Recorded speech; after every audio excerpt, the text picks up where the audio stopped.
Film God Familia. Hello, if you're watching on YouTube. And bonjour, ¿cómo estás? If you're listening on the Spotifys and the podcast and anywhere that you're getting it. Firstly, I hope you are all having a phenomenal September and you all had a beautiful summer that hopefully involved a little bit of time to yourself to recharge, recoup, and just get those batteries back up to 100%. I want to say thank you to everyone around the planet, this beautiful floating orb in space where I still get slightly confused and baffled how so many people around the globe listen to me and someone talking about one of the greatest industries that human existence has ever created. Thank you so much for making episode 100 the absolute banger that it was. It's the first episode out of the 100 that had 1,000 downloads in its first month. Still keeps being downloaded. Honestly, I know I say speechless whilst I'm talking, but I am speechless. And we're going from kind of one banger to another. This man, you know, if you thought Jim Dowdall had the experience and the stories, we're going into another one of the great British legendary filmmakers. And it's a department that I hadn't actually recorded. And the wonderful Pete Nash put me onto this man, Dennis Fraser Mbe. Gotta say the MBE, you've got to give him the respect. And it was 2020, it was October, just come out of, I don't know, the second lockdown or the third lockdown. And spoke to his team. I'd been doing everything on Zoom, and they said, look, he'd rather you come into the office. I scrambled, I kind of drove to Curry's on the way there, bought a couple of mics, and sat in his office, which was filled with photos of his just extraordinary film life, which, on a side note, is called Getting to Grips. You can get it on the gripsbranch.org.uk. It's 35 quid plus shipping, and all the money goes to the Grip Benevolent Fund, which I think is just a measure of the man that's, you know, is part of his legacy, just always giving back to a department that I hope the episode seems to give to me, that it gave him so much. And it was just lovely to be sat in his office, and it does feel like a trip down memory lane.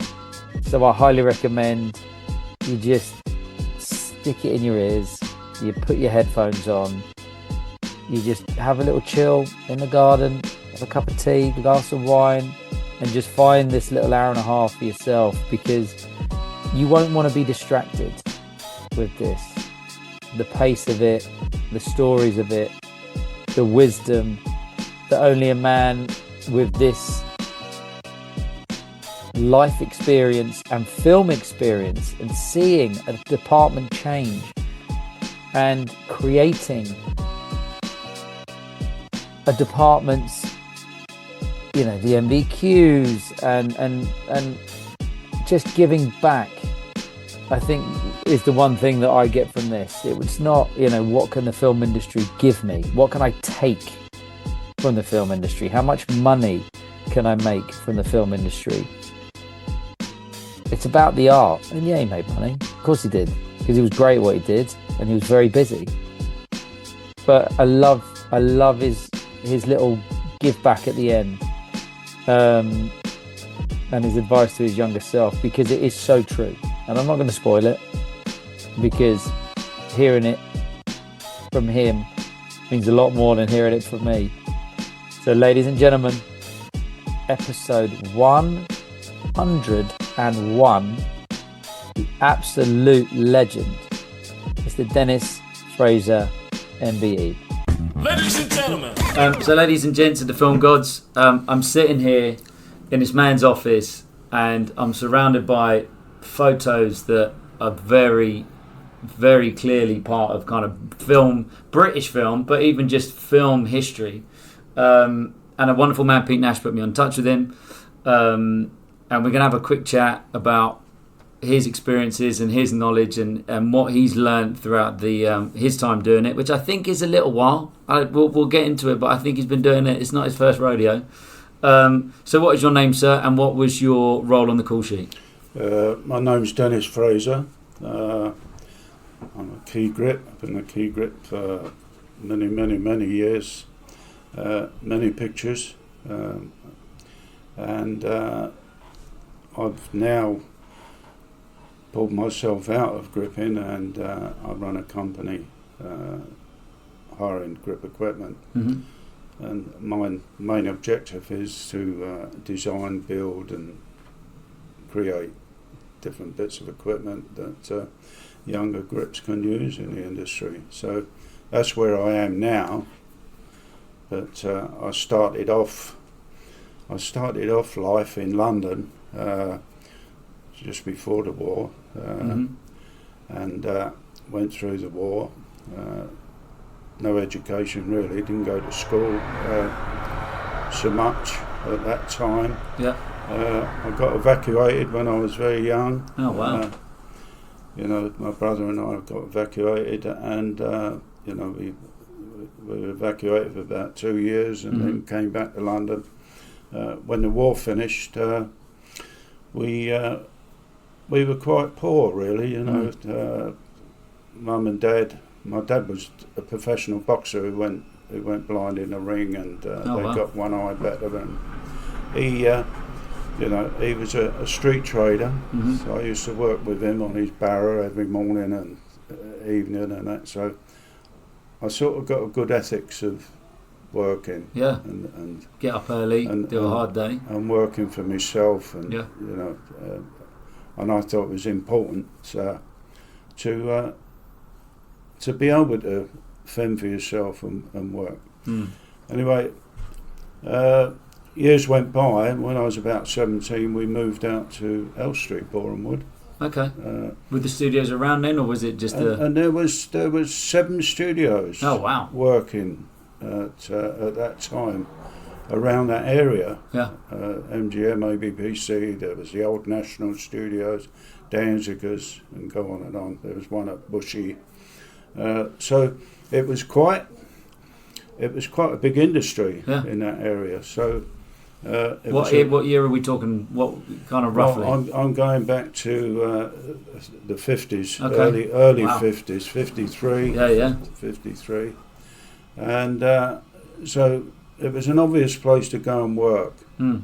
So I got myself, when I was 17, I got myself a job in the old National Studios at Douglas Fairbanks. Okay. As a painter's labourer. Okay. So, and I had no education, so it's it was sort of labouring job and cleaning brushes and paint kettles and all that nonsense. And anyway, I decided to leave there after a year, and I was lucky enough to get a job up at MGM Studios. Up in L Street? In L Street, which I consider was the best studio in Europe at the time. Wow. And we got all the big names there, the Americans brought all the big names over, and we worked on some really big films. Well, I was 17 when I moved up there, so it's... And I was you just by yourself, or did you go out with did the whole family move? No, my family moved to we got a council house in Boreham Wood. Yeah. So, and it was an obvious place to go to work. So, and after I moved to MGM, I was a stagehand up there. So it was with a gang of people, with a load of people that you worked with that pulled down the sets and built the sets with, and I got the opportunity to work with carpenters and riggers and that's where I learned that's where I was fortunate enough to learn my trade. Because working with riggers, you knew about tube, how to put tube up, and all your knots and ropes and splicing. And you got taught all that in the studio. Yeah, it was hands-on. It was a really good learning process for young people that wanted to move on. So. Was it like an entry level as well? It was like you kind of started off as a painter, and then you go stagehand. You know, it felt like an apprenticeship of sorts. Yeah, and I've done that for about 8 years. I was a stagehand, and then I got the opportunity to work on films as standby stagehand and that. And so more art department type construction-y. No, working on a film as a stagehand, you were a standby. So you would start to work with the grips a bit more, laying tracks and doing things and that. So I got the opportunity to work with a fantastic guy who was a grip at MGM, Pat Newman. There was another one, Jimmy Dawes, who were like top grips in the industry at the time. And I got the opportunity to work with them. Yeah. And was that something that you quite liked the look of when you saw gripping? Yeah, it's something I wanted to do. Yeah. Anyway, I got involved with them, and so I started to pick it up. So I started to do second units and going out and doing a second unit abroad and things like that. So I started to get my foot in the door as a grip, as a grip, and I loved it because I had no education or writing a letter or spelling or anything like that. I was hands on. It was something that I was good at, and I felt comfortable with. And after a while, I'd worked with. I worked on some great films at MGM at that time. Yeah. They were doing Anastasia, they were doing Dirty Dozen, and all those sort of films. So did you keep? Were you a trainee grip on those? And I was working with them on those sort of films. I wasn't a key grip on those films, but I was gripping on that and learning, and so then I got the opportunity to do my first film as a grip. Wow! Which was as a head of department, by yourself. Yeah. How long did that take? I think it was I was about 10 years into MGM at the time. Wow. I'd been working there 10 years, and I got the opportunity to do this picture called ABC Murders. Okay. It was, and I worked with a guy called Harry Gillam, who was an operator, who was renowned to be really tough, and I first met him on our first location at Wembley Bowling Alley. Okay.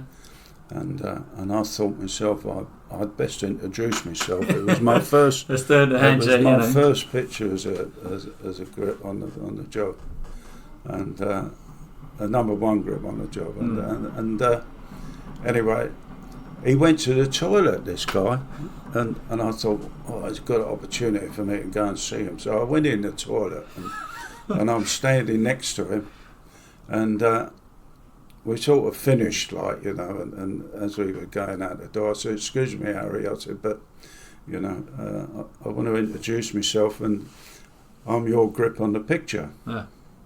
And he went, and he was a tall man, so he brought his shoulders back and looked at me like that. And I said, "No, I think it's only fair to tell you, it's my first job as a number one grip." Yeah. And he looked at me and he went, "Oh, we're going to have trouble with you then." Right, and I thought, fucking hell. There we go. I was a bit taken back. Anyway, we got through it, and I ended up working with two other difficult operators at that time. My first three films, And I thought myself after those films, Like a baptism of fire. I thought after those films I could work with anybody. Yeah. And I wanted Was that a thing about operators? You know, was that back then? Was there that kind of hierarchy? And I'm the opera, I'm the DP. You know, is that kind of? Yeah. Well, in those days, I mean, the grip never had the power he's got today. Yeah. I mean, he was. I mean, we were more involved with the camera. Yeah. You know, we would come out in the morning, set the camera up, get the camera ready. Oh wow. Get the lenses out, ready for the focus puller. Make sure that all the batteries are charged for the camera. We would look after the head. So we were more involved. I won't say more involved, but we were involved with the camera as well as doing our own job. Yeah. You know, laying tracks and looking after that side of it also. So it was a bit different To now, yeah. to what they You do got now. second ACs and camera trainees. And I think at the end of the day, going forward, I think I changed all that anyway. The way that all works now. But anyway, going forward, I started to do all MGM's top films. I was doing Goodbye Mr. Chips, done Kelly's Heroes, Where Eagles Dare, sort of all those type of things. And I think I started to get a reputation with top directors and cameramen, and went. Is that a confidence thing? Did you kind of? I guess it was the first thing that you said that you felt like you could do well and you were happy to do it and you loved doing it. I guess that kind of comes across. Yeah, I wanted to be the best in the business. Nice. And when I Globally, you know, Hollywood, the lot, the whole lot. Yeah. Yeah, nice. I do. Yeah, it's I high did. standards.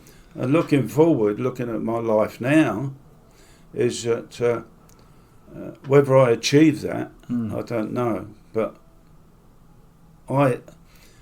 I'm blessed, really, with people know me in New Zealand, Australia, within the industry. Yep. And my name's mentioned with grips around the world. Yeah. As I said to you offline, it's like I don't know many grips that have got an MBE. You know, Well, that's quite a high standard of. Well, I got that in '93, that MBE, which was quite a thing. But then going back to working on these films, I got involved with big directors, and big directors are asking for me. Wow. And I got to that stage where people like Clint Eastwood would.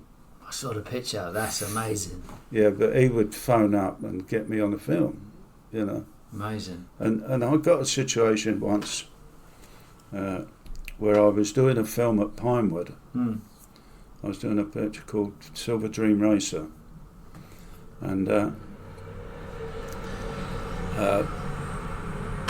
Clint Eastwood was going to do a film in Europe, and he phoned Warner Brothers up in London, the top guy at Warner Brothers, and said that he wanted me to go and do this film. And I got a call from Warner Brothers, this guy, and he asked if I could go up and see him. And his office was at Pinewood. Anyway, Were you still in Elstree at the time? Yeah, Were you still living and I up in was that doing neck of the Silver woods? Tree Racer at Pinewood, so he rang me up and said, "Could you come up and see me?" And that. So I went up to his office and talked to him. He said, "I've just had a call from Clint Eastwood, and he wants you to do this picture in Austria." So I said, "That's fine, lovely. Yeah, I'll be able to do that." And he said, "Well, let's talk money." So I told him how much I wanted. Yeah. Blah blah blah. And being English, and he went, I'm not going to pay you that sort of money. He said to me, he said, I'm not going to pay that sort of money. So I said, well, tell Mr. Eastwood then, that... Unfortunately, I can't do the job. I can't do the job, So, anyway, I left and I carried on with this other film that I was doing, the Silver Dream Racer. And we were on location this particular day, and you get crowds of people coming around watching you shoot and stuff like that. And there was this guy in the crowd, and he's got my attention, and it was this producer. Oh wow! He tracked you down. He come over to me, called me over. He said, it's taken me 3 weeks to get hold of Clint. He said, and I told him you were too expensive and you can't do the film. And he went, he said, and he told me, he said, I don't care how much he wants. He said, I want him to do my movie. Yeah. All of a sudden it's doubled now. Yeah. And every time this producer passed me when we were shooting out in Austria, he used to say to me, you earn more money than a neurosurgeon. And I used to say, yeah, but I'm fucking good. And that was a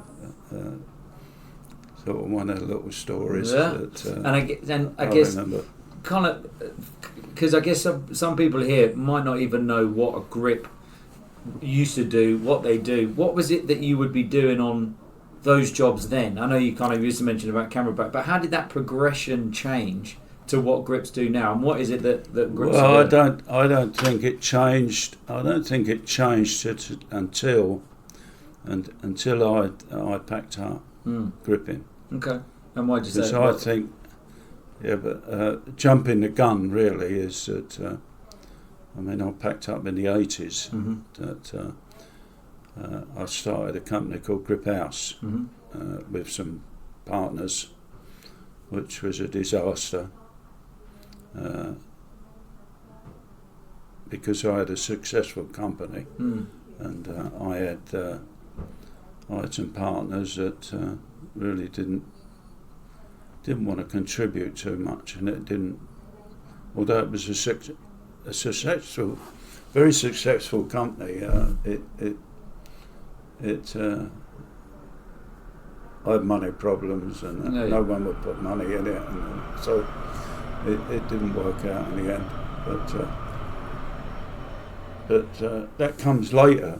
That comes later. But what a grip does is he'll do all the camera movements with the what we call a dolly, and we put the camera on it. So we'll do, and cranes that we put on. We do all the camera movements and work with the actors. So we do all the movement with the actors, and so it's like dance. I always felt it was like dancing with your equipment. Nice. So you put yourself within the body of the actor, and it's a thing that comes naturally, I think, to you on movement, so that when the artists move, you move. And I was always taught, if you see the camera move, you haven't done it right. You're not supposed to see the camera move.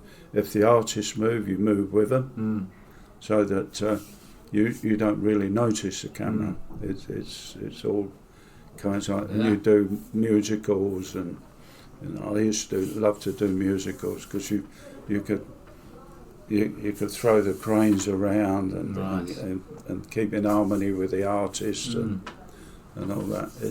And how did that change from because thinking about it, it's like musicals very much felt like they were set up like theatre. It's like there's a stage, here's some sets. The majority of the West Side Story, those kind of those things I see felt like they were theatre. I've done some great musicals. I've done Fiddler on the Roof. Wow. I've done Jesus Christ Superstar. I've done Goodbye Mr. Chips. I mean, some great musicals, and I love doing musicals because now you can play with a camera. you've got all this movement. So it's like. You a dancer? Do you like that? It's like dancing with a big lump of equipment. You know, you're moving around with the dancers and the singing, and it's a great feeling. It's a great feeling. And then you can go to the other side. Is that when people watch a film, this is how I feel about it. Is when people watch a film and they see a stunt. And the stuntman gets the accolades because he's done that and he's done that. But what people don't understand is that grip is put all the cameras up where they're doing them stunts. So if you're doing the stunts in the Alps or up a crane in London or on a rooftop, you know, we have to put the cameras up there and make them safe. Before anybody goes up there, you've got the stuntman or whatever that goes up. So the grip has to rig all that. You know, we might do a tracking shot across a bridge or put a camera on the back of an elephant. You know. That sounds like that sounds like you're talking from experience there, putting on a camera on an elephant. Well, it's things you do. You know, it's like finding solutions. You know, and it's all ab lib. It's not like I think a lot of the time nowadays is they get the time to do recce's and all that. In my day, it was like on the day. You know, the cameraman and the director, and I always got myself really involved with them. I wouldn't. I'd be up their arse all the time, making sure that I know, so that you can work these shots out, you know. And all of a sudden they'll come up with something, and they go, oh, you know, it's like, can we do that? And you, yeah, we can do that. I'd do that. I saw one rig in the book that looked like there was a scaff tower built with a lift on that the dolly went onto, and then. Well, I'll tell you a story. About that. Is that, and I told the story in the book. Really, is that we went up to St Andrews in Chariots of Fire, the film. Quite a famous film, got an Oscar. You know, and we went up to Scotland, and the production hired a crane. They got this crane up there, and anyway, I see it arrive.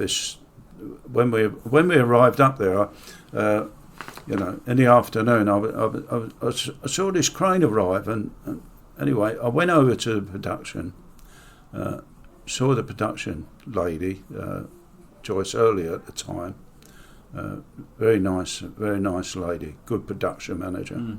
And I said, Joyce, what's the crane for? Oh, she said, Hugh Hudson wants it on the beach because they want to do this crane shot going up. I said, but it's so windy up here, and you know, I said that won't do. It's not going to work. As in the camera would move too much, or it just wouldn't. And not only getting it on the beach and all this.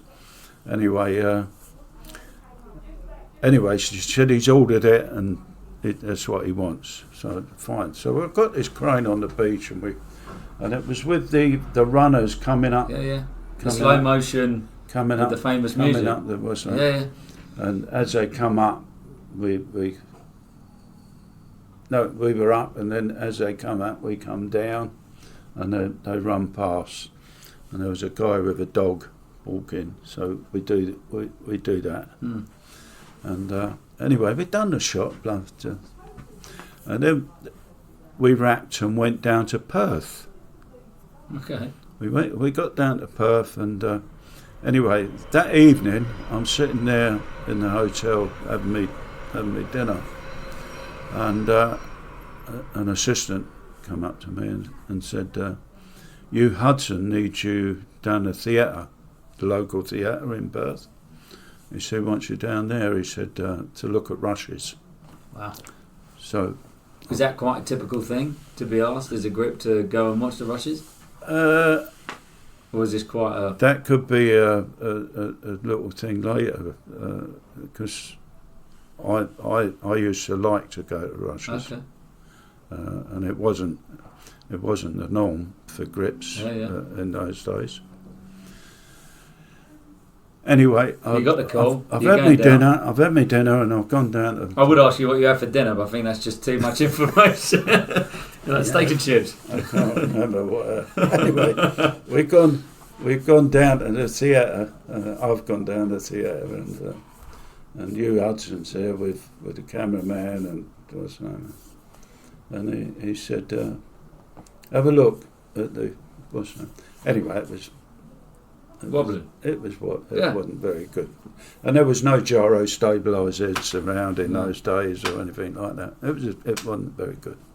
And he said, "What can we do about it?" He said, "I said, well, I did mention it. It wasn't going to work, on the beach because it was really windy up there, St Andrews." And anyway, he said, "What can we do about it?" So I said, "Well, I know what I can do." I said, "But I'll have to be up there." Well, he said, "You get up there early," so that's what they arranged, and I arranged all the timber and stuff that I needed. So I got up there at 5 a.m, back up at St Andrews. Got there with my crew, the standbys and that, and I built that ramp. Wow. And they said they'll be there at 10 o'clock to shoot it. Right, so I built it. You did, the next day? Yeah, we went up there. You went up there, built that whole rig? And I built that rig from 5 o'clock and had it ready for them at 10 o'clock, that rig. And what I did, which I normally do anyway, them type of shots, I put it on two dollies. Yeah. One going up, one going down, counterbalance. Makes sense. Like a lift. Yeah. And I created my own crane shot. Yeah. With a dolly. So as they went, we come down on the arm on the dolly, and I tracked down and created the and it was just smooth as silk. Lovely. And I guess is that problem solving, that ideas making, that you're saying you love doing it now, but I guess that's something that seems like you've always had. Probably even from a kid or something. I don't know. I mean, I had a conversation. Funny enough, yesterday I was talking to a guy that builds remote heads, and he's looking for an engineer. And I turned round to him as a joke. I said, "Well, I'll come down there." And, he said, "Well, I want someone that fits in." I said, "Well, I'll come down there." I said, "I'll fit in, but I'm not an engineer." But he said to me, and I've known this guy for a long time, and he said to me, "Den," he said, "you are an engineer," he said, "because the things that you come up with and build and whatever," he said, "although you don't have an engineering background, he said, you come up with all this stuff." Problem solving. So he was quite complimentary about that. But when you're working with these, in my day anyway, you're working with these directors, so you've got to come up with all this stuff, and it's like on the day, you know. Well, there's another one of you kind of standing on the scaffolds with a camera over your shoulder between. It looks like two roofs. I walked across a beam. That beam was only 8 inches wide. Oh my God! How high off the ground? It looked pretty high. It was a 4-story building. Jesus. Yeah, and how I got involved with that was on Kelly's Heroes. Okay. And how I got involved with that is that we done some shots. We done some shots of the Americans going from one roof to another. Yeah. And this operator, Bruce Surtees, his dad was very famous, Bob Surtees, very famous cameraman, and he said to the director, who I got on really well with, Brian Hutton, he said to the director, he said, now we've got them going across from one roof to another. So they walked across the beam? Yeah, but I built a tower up, up to the beam, so we could film them going across. So the beam was like about that high off the rostrum. Yeah, foot and a bit. So I built a rostrum up so they could walk across. But what he suggested, he said, what we should do, he said, as they're walking across, we should get a point of view of them looking down and two Germans walking underneath. So Brian Hutton said, oh, great, that'll look really good, it'd be fantastic. So this particular building, they were going to blow up. The special effects had put dynamite and all that nonsense in it. And I said to this operator Bruce Surtees, I said, the next day, I said, we better do that shot. I said, because when the sun comes around, we have to do it in a certain time. And he said, no, we do it tomorrow. So, okay. So tomorrow come, I said, Bruce, we better get up and do that shot on the roof. So, no, he said, and he kept putting it off. Anyway, it got to the stage where they were going to blow this building up. So I said, we've got to go and do that shot. We must go and do that shot. So he said, all right. So I got the camera and everything up there and blah, blah, blah. And from the roof, and he put American trousers on and boots and that so that he could film down like steps going across the beam. Yeah. And anyway, we got on the roof. And we're climbing down. So I got out on the beam to help him down. And I rigged a wire across so I could hang the camera on. So it was like an Arrowflex looking through, and we walk across. Anyway, I helped him down off the roof onto this beam, which was about three or 4 feet down. And all of a sudden he tensed up. Oh no. And I said, Bruce, are you all right? And he went, I don't like heights. And he went, I said, but you suggested the shot, and we're up there, him and I up there. Yeah. I said, but you suggested the shot. I said, and you don't like heights? He said, no, he said, I really don't like heights. So I had to get him back on the roof, and we're now changing, so I'm putting the trousers on and the boots, and I end up doing the shot across. That's how it was. Oh. But is that like, there's no stunt training, there's no nothing, this is just something that they suddenly go on, get up there, walk across that? No health and safety. But there's no health and safety in that. No health and safety or anything in those days. It was like all ab lib, you'd do it. I've done another one with John Huston. I've done Man Who Would Be King. I've done some great films. Yeah, it sounds it. Man Who Would Be King, and it was Sean Connery. They win the battle and have to walk up this mountain towards a castle. And it's really steep. And they're having a conversation as they walk up. And John Huston, great director. I've got a picture in the book of him with his arm around me. And John Huston, he's got the viewfinder, and he's as they're walking up, he's like, and he said to the cameraman, Ozzie Morris, he said, I really would love to track with these. He said, but it'd be impossible up this hill, up this steep hill. And I tapped him on the shoulder, Ozzie. I said, Ozzie, I'll do it. I said, I'll build a track. And I said, go to lunch, because they were going to break for lunch. Go to lunch. I said, no, I'll build your track. And that's what I did. I built 2 tracks, one up and one down. Cantilever again.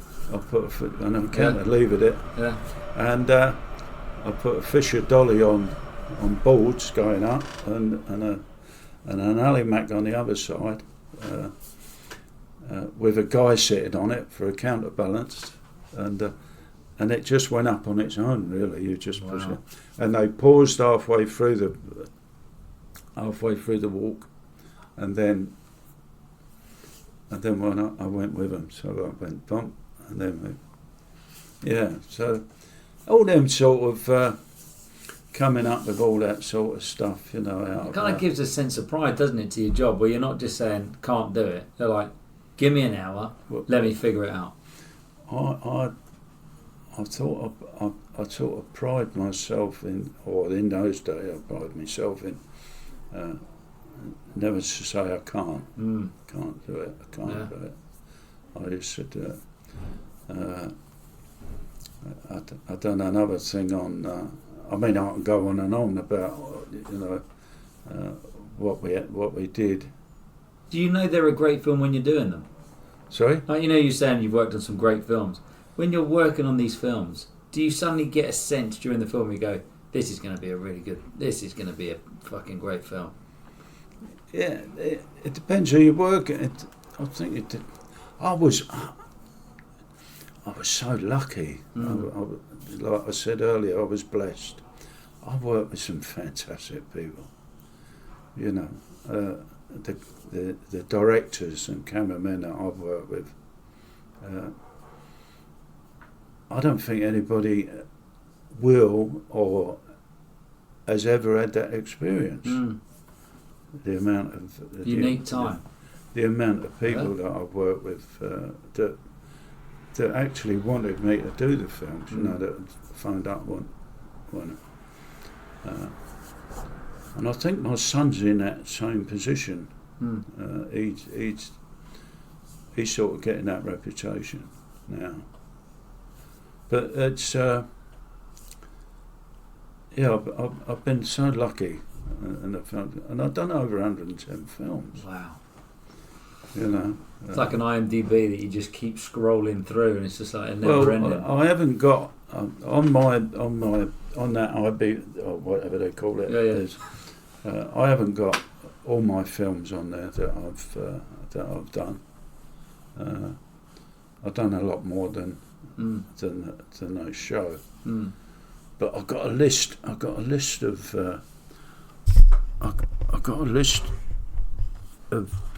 directors I've worked with. I'll keep this because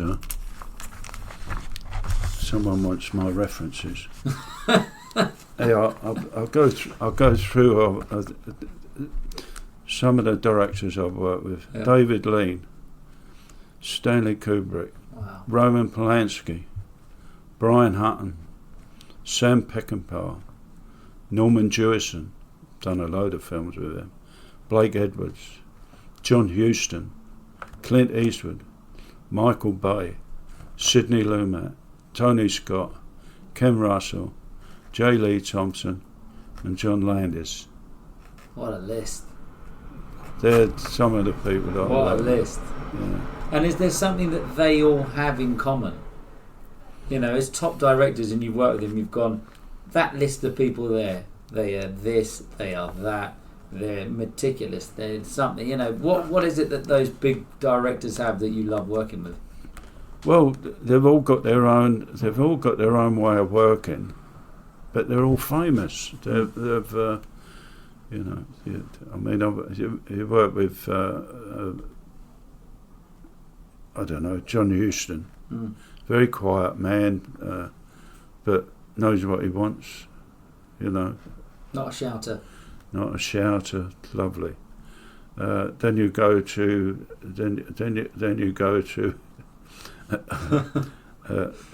you go to the extreme. Ken Russell, Nightmare, Nightmare. You know, very heavy on his crew and all that. But you know, you work with him. Tony Scott, lovely bloke, hard work, but great to work with. You know, John Landis, a complete nut. Just summarise, it's like the summary of the. Well, I've done Werewolf in London with him. Wow. And there's a story there. I first met him. He was he was a runner. He got a job. He hitchhiked to Yugoslavia and got a job on the film as a runner. And when my family came out, my wife and family, I used to give him a few bob to keep an eye on the kids, you know. Babysitter. So I could go down and have a quiet evening with my wife, you know. But he wrote Werewolf in London while he was on that film when he was, and he was only about 18. 17 or 18 he was only a young fella, and he wrote that script whilst he was babysitting. Well, I don't know whether he, you know, but he wrote it while he was on that film, working on that film, because he was a bit eccentric, John. Anyway, a few years later he rang me up and asked me if I'd do the Werewolf in London with him. So that's how I done that. Ended up doing that one. And Kubrick? 2001. Wow. And I wouldn't. As I said in the intro, it's like British film history. Yeah, 2001 at MGM. What was he like to work with? He was very difficult. I found he was a destroyer if you know. If you let him. Because he wants to get it right. It doesn't matter how right you get it.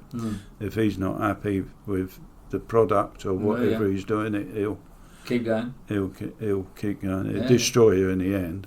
But after that experience, I wouldn't have. I didn't want to work with him anymore.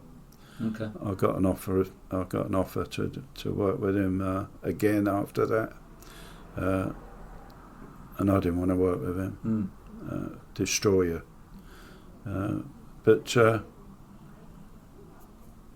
I worked with some really nice, famous people, and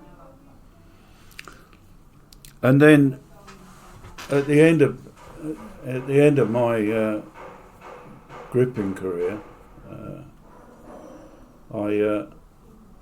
I started this company, Grip House. Got involved with people, which is history. But when I started it, I was renting out equipment.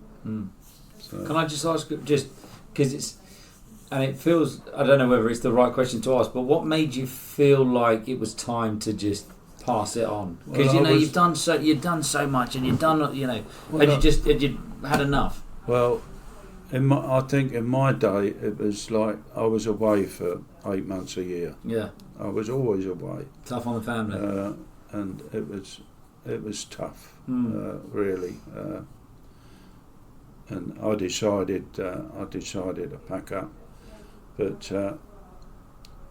Did you still carried on doing it? Did you still, was the passion slightly disappeared? Well, there was no equipment around in my day. Okay. There was nothing like what we've got now. Yeah. Absolutely nothing. And whatever you had on a film, you built on the day. It was like, you couldn't hire stuff in. No one had it. It wasn't it? So when we started Grip House, that's what I did. That's what I started to do. I built all the sliders that they've got today, all the tongues, little crane arms. I built a dolly. I built, and there's things that they use today that I designed and built many years ago, and all these manufacturers now have copied a lot of the stuff that I built. So going on from there, I started Grip House, and then I started building my own cranes and things like that.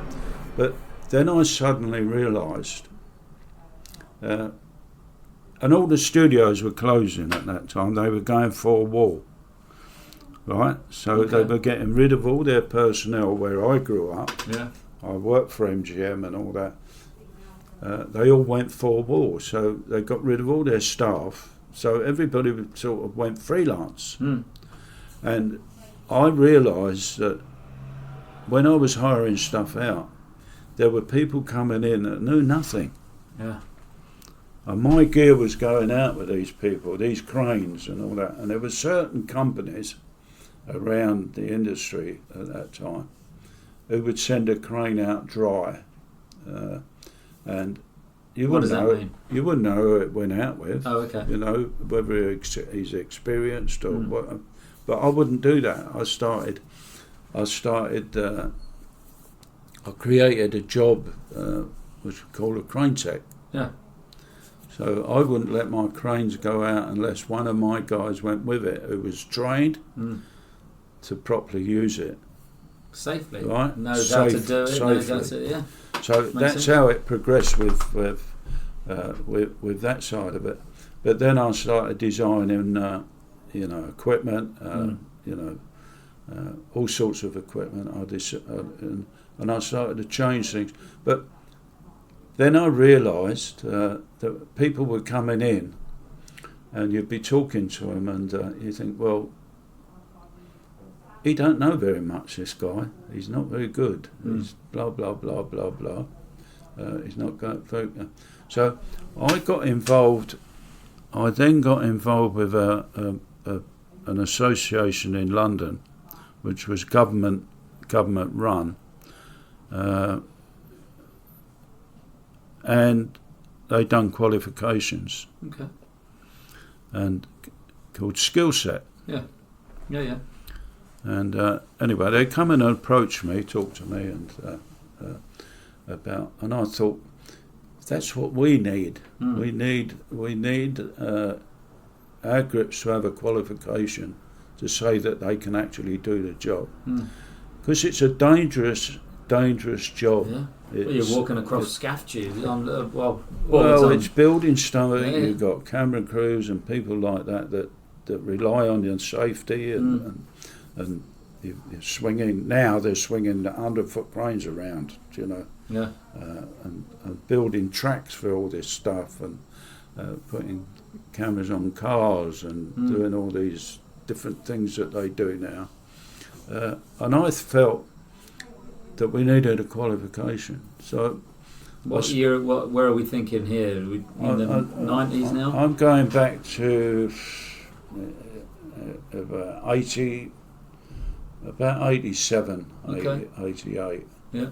And I sat down with people at Skill Set, and I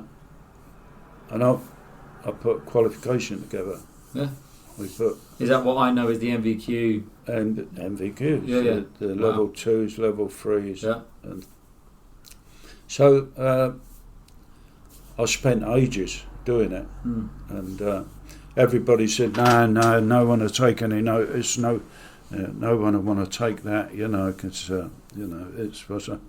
So I say, well, it's really important, that you've got a qualification, and the producers wouldn't take any notice of it, they can learn on the job and all this and that. So anyway, I pursued it. And what I thought myself, well, if I can get the best grips in the industry, which I knew all of them, and a lot of them had worked through me anyway over the years, I thought if I got them to do this qualification, then the younger people would want to do it. Yeah. So that's what I did. I went round and I tested them, I checked them, and we done the qualification, and they all got a They've got a little they card. got a card, and now it's the norm. Every grip in the industry You come up, you do your bits, you learn your. has got to have that qualification, level 2, level 3. You can't rig cars in London or anything like that unless you've got a level 3. You can't work a crane unless you've got a level 3 grip with you. So it's worked out really, really well, and I'm blessed. I was lucky enough in '93 to get an MBE, Wow. which was quite a surprise. There was no kind of pre-phone call. You just got a letter in the post. Well, I got a letter in the post, funny enough, and it was from Downing Street and blah blah blah, and my wife was in bed actually. I got up early and I opened it and I thought someone's having a joke here. They've just made it up. Our department have made one up. I thought someone had made it. Give me an MBE. What? I don't know. I'm just a grip. And anyway, I went up to my missus. I took it up. I said, "Here, someone's playing a joke." And she said, "No." She said, "It's from Downing Street. Blah blah blah blah blah blah blah blah." Anyway. Did you think that was a combination of the films that you'd done, the equipment that you've made, the MVQs that was it a combination of all of that you then managed to kind of get on their radar? Well, how does it even come about? I don't know. No. I mean, I was. I couldn't believe it anyway. Really, where I've come from is all of a sudden you get that you get that honour, and it was lovely. Yeah, I had to go and see the Queen was injured. I think she was out of the country, so Charles gave me it. Wow. But it was nice, nice day to go to the palace and an old grippo, so very lucky. Yeah, and did that feel like it was a moment where you kind of look back and you went, and did you have that kind of pride in what you'd done at that point, or had you just it doesn't even feel like you needed it. You sound like you're happy with what you've done. I'll tell you what I've always tried to do. I've always tried to do is to teach other people. I've got no qualms about showing someone how to do something. Yeah. And my son's exactly the same. He'll spend time with someone. He'll spend a day or two here with young grips, showing them equipment and how to do things. I've never shied away from helping. And when I look back, the people that are around now, that are making a good living and what's not, I've got a lot of satisfaction on what I've done to contribute. That I think I've done personally I think I've done a lot to contribute to how they work now. I think I've done a lot to contribute to what can I say?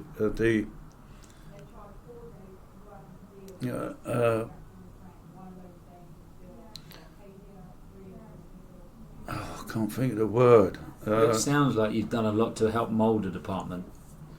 Well, but they've got more power now. The grips have got more power now. When you talk to a grip now and he goes on a show,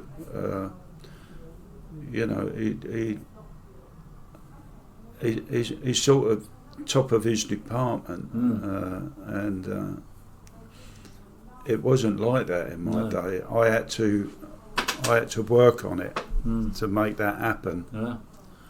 Well, as you said that, being top of a department, there was this really nice little glint in your eye. You like this little smile came on your face, like it. It was like the years of experience that you've had to be able to say that kind of sentence. Well, I was talking to nice. I was talking to one of the top grips yesterday who came in here to see me, and I said, you've got more power now than in my day. I worked hard to. I think anyway, I made an effort to be good at what I did, and where did you feel like you sat on the film set? Do you know, it's like, was it as hierarchical? And if it was, as like, well, I'll tell you the situation I was in towards the end of my career. I was working with the director. I've done several films with him. I was working with a director who said to me at the end of every day shoot, "How long are you going to be, Dennis?" Putting the gear away, putting what away, whatever we're doing. And I'd say to him, whatever it was, I'll be half hour, Norman, I'll be half hour. Norman Jewison, this is, who done Heat of the Night, done Thomas Crown Affair, done some great films. Yeah. And he said, "How long are you going to be?" I'll be half hour, blah, blah, blah. Okay, he said, "I'll see you back at the hotel." So I'd wrap, go back to the hotel, I'd go to Rush's. Which we should touch base on after this. Yeah, I'd go to Rush's. Yep. And I'd walk in, and they'd all be sitting there. Director, producer, whoever it was. And as I walked through the door, Norman would say, "Okay, we can go now." And he'd hold Rush's up until I got there.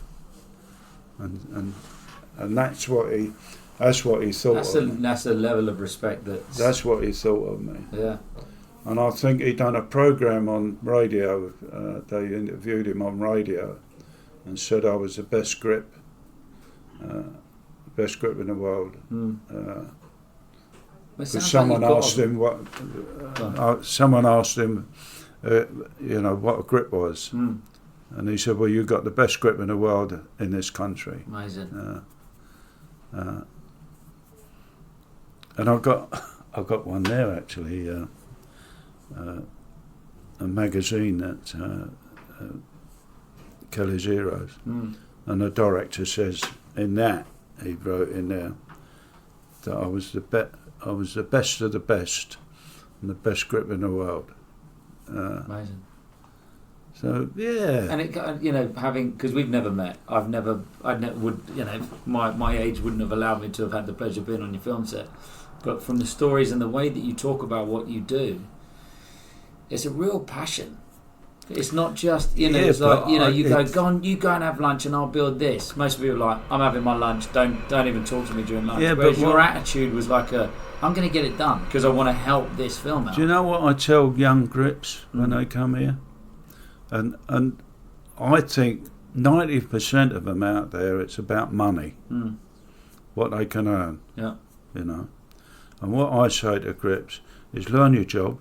And I reckon 90% of them stick to with their equipment. They'll stick to one company, or they'll go to Panavision and they'll stay there. They'll get all their gear there for all the jobs that they do in life, instead of spreading themselves around and seeing what's around, and not use Panavision for everything or Arri for everything.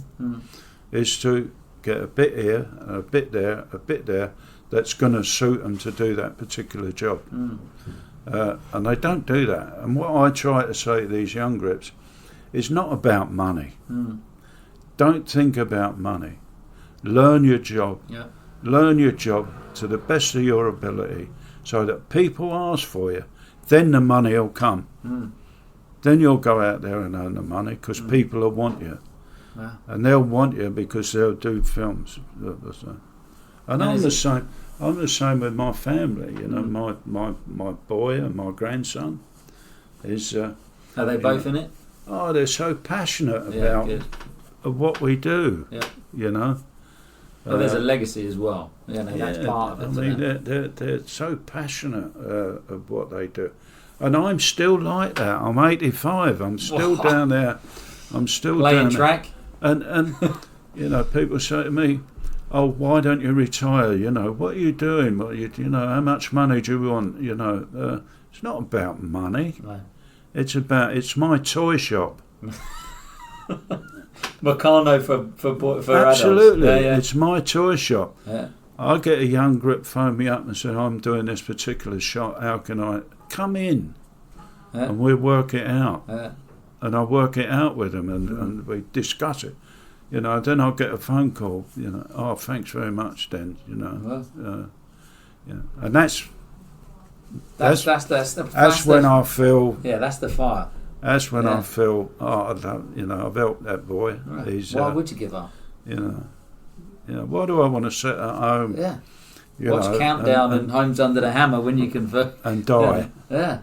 You know, that's what I'll do. So, you know, life's been... It's been amazing. You know, and when I packed up, Grip House went wrong. Oh, yeah. Grip House went wrong, and I lost it. I lost it, and I left there, and I think I'd done 4 films after that. I'd done Pearl Harbor, went on, worked on Pearl Harbor, and a couple of others, and I got a phone call from Chapman, who's the biggest rental company in the world of dollies and cranes. Excuse me. He's the biggest supplier in the industry all over the world, and so I've now retired and I've got nothing, and you know, I lost the company, so this was in the 80s. Finances wasn't that great and all that, and I got this call. I got a call from Germany. They were doing a trade show out there, and they asked me if I'd go out there to judge some equipment, grip equipment, and blah blah blah, which I did. And I got a phone call from America. I've got Leonard Chapman, who owns the company in America, and he asked me if I'd go out to America and talk to him, and he sent me a couple of tickets for my wife and I, and we went out there. I had a chat with him, and he wanted me to start a company up in the UK. So that's where I am now. But although I've got all his equipment, I've still built and designed my own. Nice. Which we do. That doesn't sound like that's ever going to stop. You're always going to have ideas. No, I always say to people, that's where they're going to find me is in my chair, in my office, and they're going to have to carry me down them. So I've got to lose a bit of weight, and they carry me down them stairs. That's what I want. Yeah. And the funny thing, talking about the funny thing, because I know you interviewed. There was John Matheson, who we mentioned. You interviewed Matheson. He's, and I got invited to a film that I did years ago, Rollerball. Okay. And a question and answer thing. Yeah. And the funny thing, the funny thing that happened was that I'm sitting. They reserved some seats for me. Nice. And I wasn't doing the answers. It was Robin Vigeon, and I was just up there looking at the film really, and I got invited, which was nice. And there was a seat next to me that was empty, and this guy come up and he went, "Excuse me," he said, "Would you mind if I sat next to you?" So I said, "No, you sit there. No, it's fine. Don't worry." Anyway, watched the film. That was great, and questions and answer came up, and Robin Vigeon made some comments about some rigs that I'd done on that particular film, and told the audience how it went. And anyway, any more questions? He went, any more questions? So this guy sitting next to me, he said, yes. He said, I'd like to ask Dennis. He said, how he got everything so smooth. All the shots were so smooth because there was no stabilisation around in those days, and wasn't it? And anyway, I explained all that and went all through it and blah, blah, blah. So they decided, okay, fine, it'd been a nice evening, everybody's going to go home and blah, blah, blah. And this guy got up. And I said, excuse me, I said, what do you do for a living? Because he was asking me all these different questions. Yeah. So I was interested. So, you know, he obviously knew what he was talking about, who asked me the questions. So I said, what do you do for a living? And he showed me his thing, and it was John Matheson. And I felt embarrassed, but I felt really good because he knew me and I didn't know him. Amazing. And he was very nice. Anyway, he was very nice and polite, nice man. Yeah. Yeah. So, and I was with my granddaughter, who came with me, and I think he thought that I was having an affair with a young lady. So tell the wife. Yeah. So I had to explain. I said it's my granddaughter. So so he didn't think any. As you were talking about watching the film, a question popped into my head that I'm like, do you ever watch those films back that you did and suddenly you're there? You're at that moment, you're pushing that dolly, you've pictured yourself building those rigs. Does all that keep flooding back when you watch those films? Yeah. I mean, we are lucky.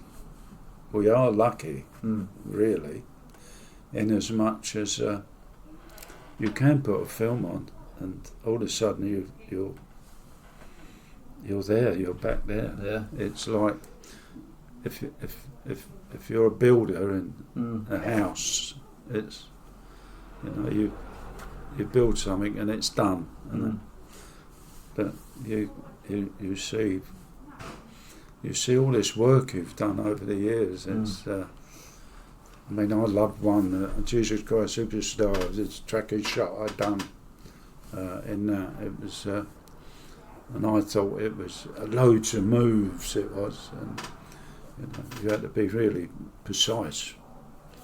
It was very, and I love watching it. Yeah. Saying I got it right. Yeah. It's the most amazing job, unbelievable job, and these young people, if they embrace it and it's so satisfying. Do a big shot and all of a sudden you've done it. It's yours. You know what I mean? So. I used to love it. I love it. I still love it. I wish I could do it now, but I ain't got the breath.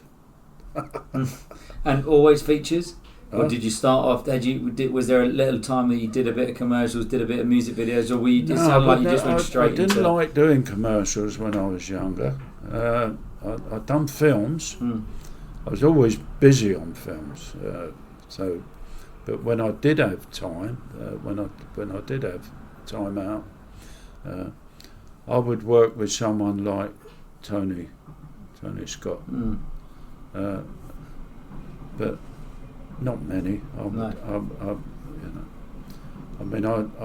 got involved with Tony, and we were going to do the first picture called Alive, where they went up in the Andes and they were eating their people, to keep alive.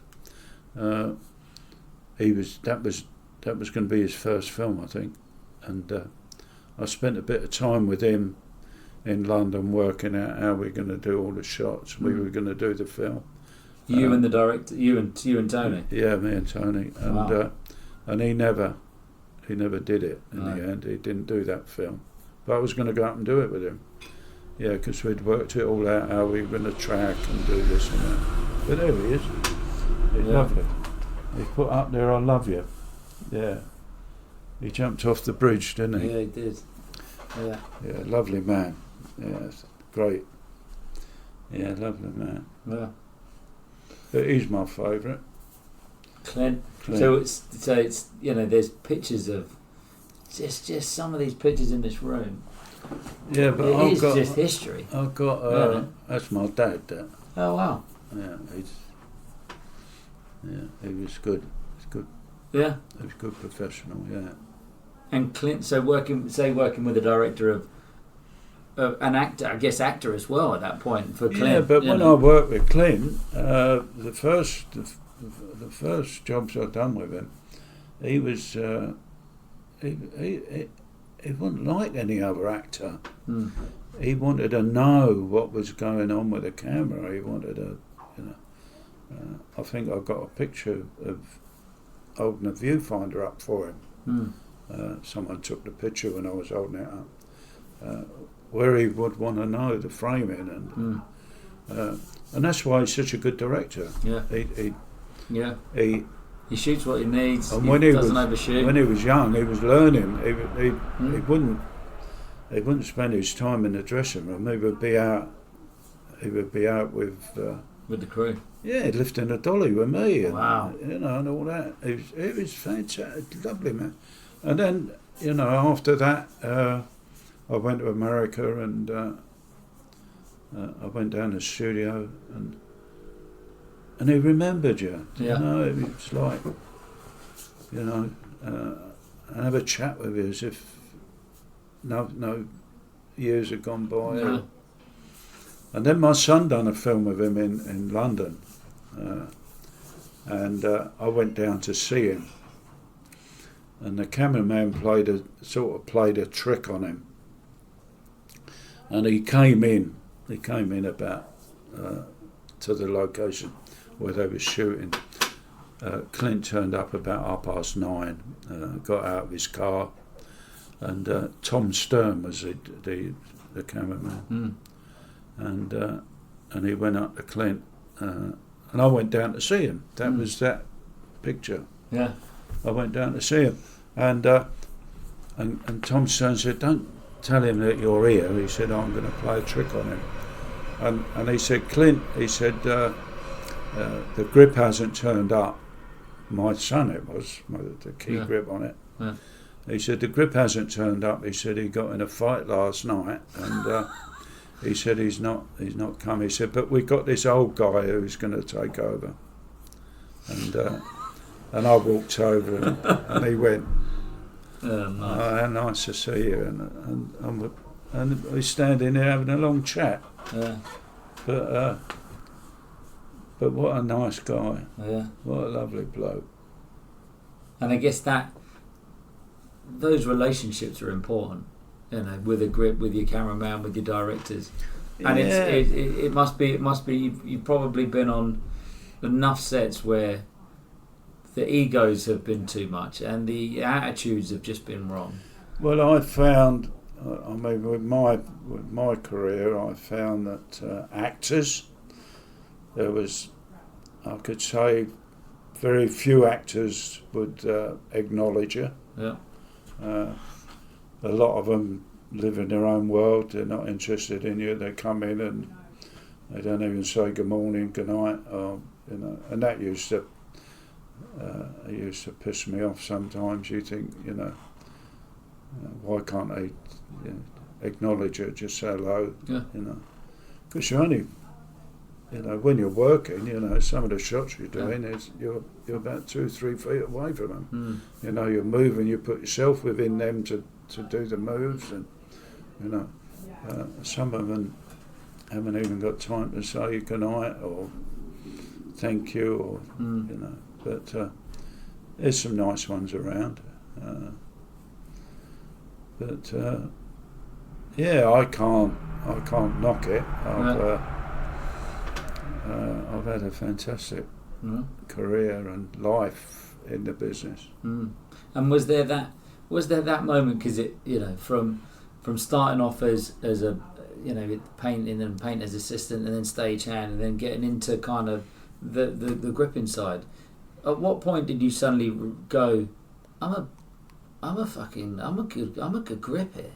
Like, I'm not figuring it out, I'm actually doing my job at the best that I can. Well, like I said earlier, I wanted to be the best.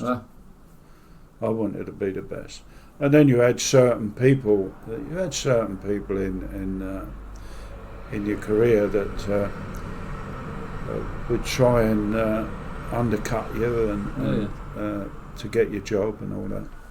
And my wife used to say to me, you know, so and so's been on the phone asking what you're doing and all this, and I never used to worry about that. I never used to worry about it because I thought I always had this feeling that. If they're ever as good as me, then they can nick my jobs. They won't. Fair play. Yeah. They won't nick my jobs because I want to be the best. Yeah. And I don't know whether I got that reputation at the end of the day. I know that everybody knows me all around the world. You know, I go to Chapman in America and. There'll be someone from Australia. Oh, I've heard all about you. I know you. Wow. There's grips now coming over from New Zealand, from South Africa. You know, I know about you. I've heard all about you, and you know, it's very really nice. Humble is the word. Yeah. A lot of hard work got you there, though. Humble. Well, I tried, and I've tried to help people in the industry. I've done what I can to make my grade better. You know, I mean, we've got the book now that all the money goes into the benevolent fund. Amazing. You know, helping the sick or families. You know. Nice. So. Yeah, I've got a lot of satisfaction out of the job, and I still love it. Yeah. I really do. Yeah, and I've got some really nice awards. I think I've got more awards than most people in the industry. What's your? Have you got a favourite? No, I've got a list. I've got a list here. I'll read them out. Go on. I'll read them out to you. I'm an honorary friend of the BSC. Yeah. I'm an honorary member of the GBTC. Honorary member of BEC2. I'm an MBE, got an MBE. Yeah. Okay. I've got the Lenham Award in 1993. I got another Lenham Award in 2006. What were they for? Excellence in the industry. Wow. And then I got the John Alcott Award, BSc. Then I got a Lifetime Achievement Award, Grips Lifetime Achievement Award, and I've got Skill Set Lifetime Achievement Award. So it's not a bad CV. I ain't done bad at all. It's not. You could probably get a couple of jobs with that. I ain't done bad. Yeah, so we're good. Well, yeah, so I don't know. What else to say, really? well, I guess we've been Zoom saying that we've been chatting now for an hour and 20. Yeah. And I like to kind of keep them within this kind of time frame, and I feel like as a documentation of your story, I think it's been lovely, and I really do thank you for kind of letting me come in. That next generation of grips, you know, those realizations that actually it is about the art form, it's about the shot, it's about the film, it's about the end product more than the, you know, what's the invoice going to look like. That's a super important lesson. That's what I say all the time. It's not about the money. Do the job. The money will come. The money will come. It depends how good you are. And your story, because there's going to be a lot of people that this year, specifically in the film industry, there's been a lot of, you know, realization that a certain demographic of people have kind of been in the industry. And actually your kind of story of saying, you know, you weren't educated, you know, you came up from a difficult environment through a war. You know, those people that don't have someone that can get them in, a story like yours, which is get in where you can. get in as you didn't get in as a grip. You got in somewhere to then find another door that then got you into that door. I think Absolutely. that's a really important lesson for any young filmmaker that wants to kind of get into the industry. Yeah. Well, So you're going to edit that? so I'll start. So towards the end of the ep now, I the last two questions that I always like to ask people. The last one will be for you to give your thanks and shout outs and anyone that you want to give a mention to. It's kind of our way of half giving out an Oscar. But the second to last question would be, what would your advice be to your younger self? Now, I don't know whether that would be the stagehand. I don't know whether that would be, further into your career. But what would you now be saying? I'm you, or whatever stage of that life. What would you be telling me? Well, the only thing I can tell young people is, as I said earlier, it's not about money. It's about learning your job. Go everywhere.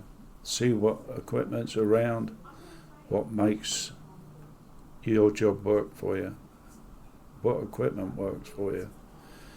Don't stick to one source. Look around and pay attention and be good at what you do. Nice. Then you'll get the money. People will want you. People will ask for you. You'll get picture after picture if you're good at what you do. Otherwise you end up mediocre. You'll end up commercials or, bits and pieces. Amazing. And that's my philosophy. Yeah. Be the best. Be the best you can be. Hey, the for best. any department, Yeah. finding what is your best and committing to it. Yeah. And that, as I've already said in this, it's like that attitude of, give me a bit. What do you need? Give me a bit of time. I'll get it done. Instead of, what do you need? Yeah. Well, I haven't got it. I can't. Hands up. I don't know anything about it. This is the first I've heard. You always hear that. Oh, this is the first I've heard of it. It's actually back when you're doing it. Like, give me some 2x4. Give me the plank. I'll get another thing, and I'm going to smash it out. And there's a man that I've always admired, who used to run a company. He had a company, Samuelson's, big company years ago. Yeah. He had all the cameras and everything. Sidney Samuelson. Well, he's a Sir. Sir Sidney Samuelson. I got a lot to thank him for and all. Towards the end of my career, he was a nice man. Yeah, he's about 90 odd now. He's lovely.